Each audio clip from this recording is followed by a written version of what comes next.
Students, आज हम जो टॉपिक करेंगे that is plant breeding for developing resistance to insect paste.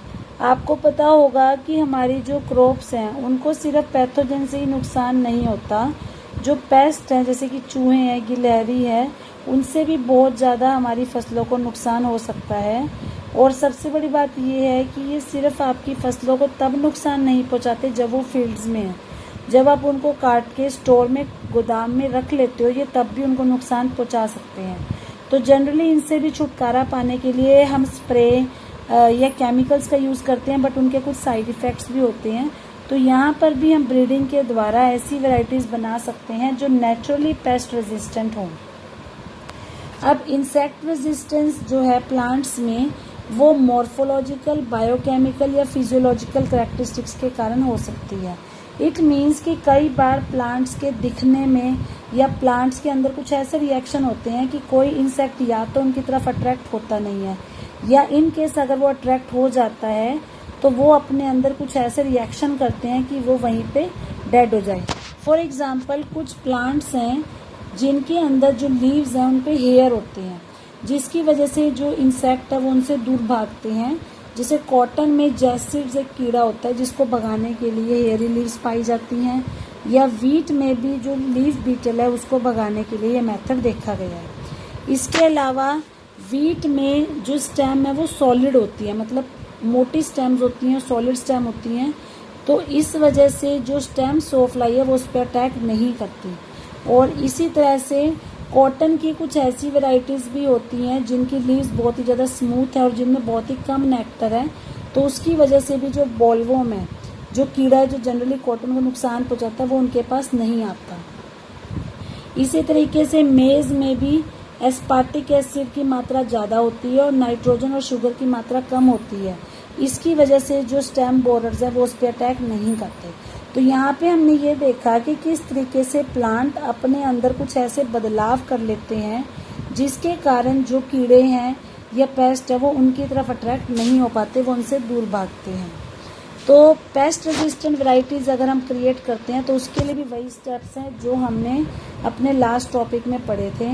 तो बहुत सारी क्रॉप की वैरायटीज़ हैं जिन्हें हमने पेस्ट रेजिस्टेंट बनाकर हाइब्रिडाइजेशन के द्वारा जो है स्टार्ट किया है।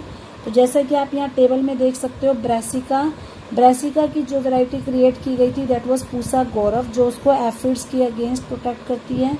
फ्लैट बीन की जो वैरायटी बनाई गई थी वो थी पूसा सेम 2, पूसा सेम 3, जो से jassid, aphids and fruit borer के अगेंस्ट प्रोटेक्ट करती है। ओकरा यानी कि भिंडी की एक वैरायटी है पूसा सवानी और पूसा A4, जो से शूट एंड फ्रूट बोरर से प्रोटेक्ट करती है।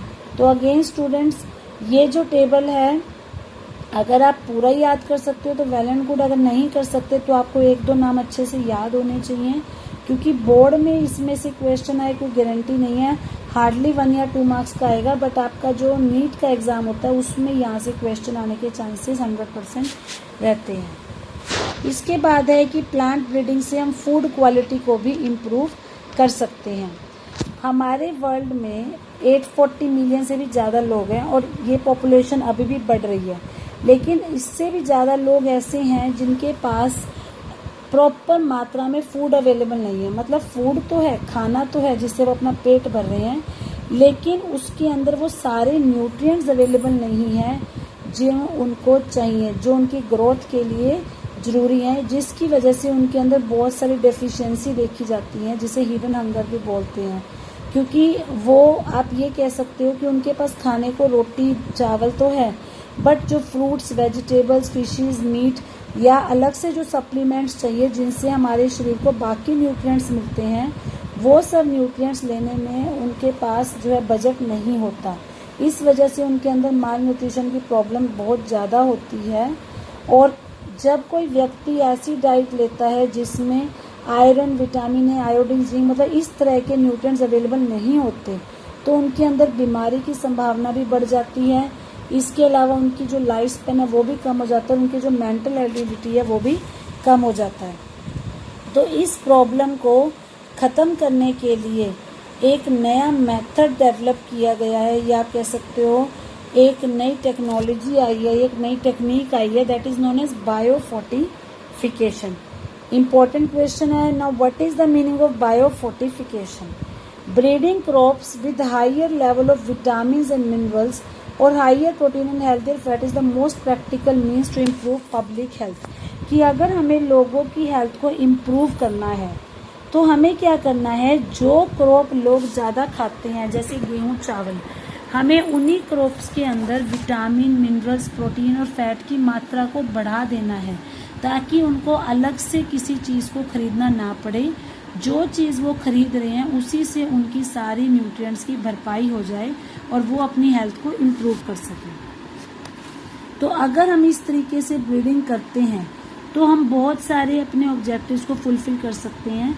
एक तो सबसे पहले जो प्रोटीन की मात्रा है हम उसको बढ़ा सकते हैं, फैट या ऑयल की मात्रा को बढ़ा सकते हैं, विटामिन्स की मात्रा को बढ़ा सकते हैं, या जो दूसरे माइक्रो न्यूट्रिएंट्स हैं जैसे आयरन, पोटेशियम, कैल्शियम, हम उनकी मात्रा को भी बढ़ा सकते हैं। तो 2000 में मेज़ के कुछ ऐसे ही हाइब्रिड्स बनाए गए थे जिनके अंदर नॉर्मल मेज़ के हाइब्रिड्स की तुलना में एमिनो एसिड्स, लाइसिन और ट्रिप्टोफैन की मात्रा डबल थी। इसी तरीके से वीट की एक वैरायटी बनाई गई थी एटलस 66 जिसके अंदर प्रोटीन की मात्रा ज़्यादा थी। और इसके अलावा ऐसे चावल भी बनाए गए थे जिनमें ज़्यादा आयरन थी, मतलब नॉर्मली जो लोग आयरन अलग से लेते हैं उसकी तुलना में उसमें 5 गुना ज़्यादा आयरन अवेलेबल थी। और गोल्डन राइस भी एक इसमें बनाया गया था।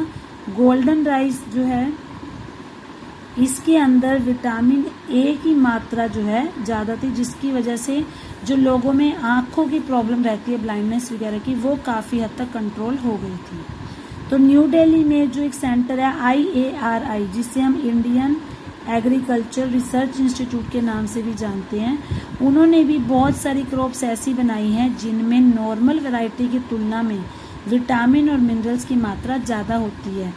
मतलब उन्होंने कैरेट, स्पिनच, पंपकिन ऐसे बनाए हैं जिनमें ज़्यादा विटामिन ए है।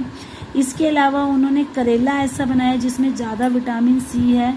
बथुआ, मस्टर्ड, टोमेटो, इनमें भी विटामिन सी की मात्रा को बढ़ाया है।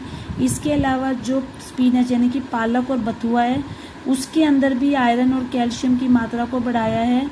और जो बीन्स हैं, broad, lablab, French garden peas, जितने भी मटर वगैरह के पौधे हैं उनमें भी प्रोटीन्स की मात्रा को बढ़ाया है। तो बायो फोर्टिफिकेशन के द्वारा आप किसी भी पर्टिकुलर टाइप के न्यूट्रिएंट की मात्रा को बढ़ा सकते हो।